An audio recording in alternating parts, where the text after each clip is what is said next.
The Steamboat and the Erie Canal. In the late 1700s and 1800s, new forms of transportation drastically changed the way of life in America. One area of innovation was improved water travel, and the steamboat and the Erie Canal are two examples of innovation in this field.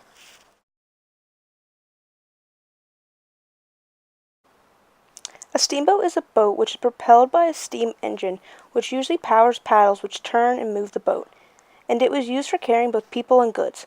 The steamboat, which was popular in Europe, was reinvented in America by John Fitch when he demonstrated the first steamboat in America in 1787.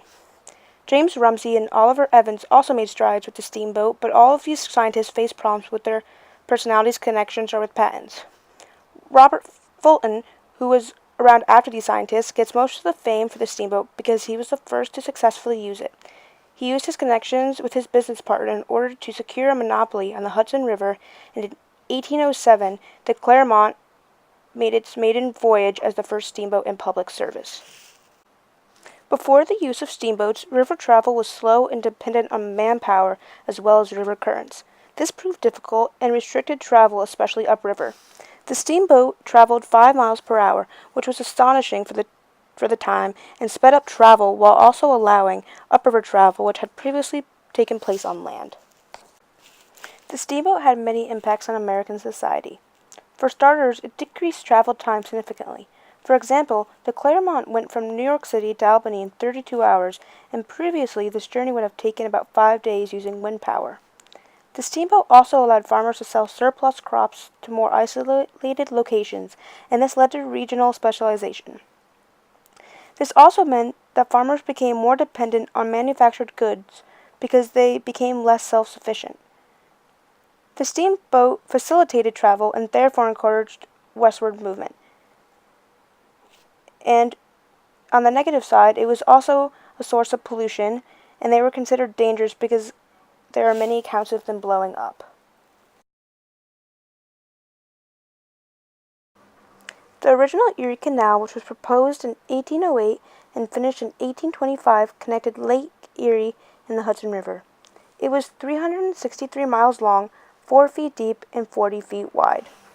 The canal also included 18 aqueducts, 83 locks, and gained 568 feet in elevation from Lake Erie to the Hudson. It floated boats that were 30 tons, and this was done using a towpath which horses or mules walked along while pulling the boat. It is difficult to attribute this engineering feat to one specific person, although Governor Clinton of New York was one of the main driving forces. The canal was new in the sense that it was the biggest canal in the U.S. by far, and this helped to revolutionize trade.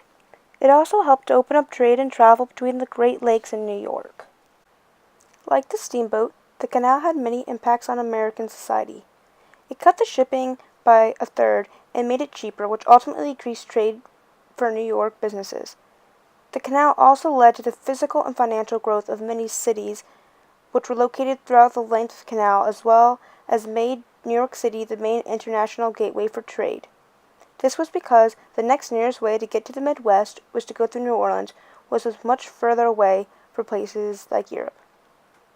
The economy was also impacted because the East began to rely on West for agricultural goods, and the Midwest became the food-growing center.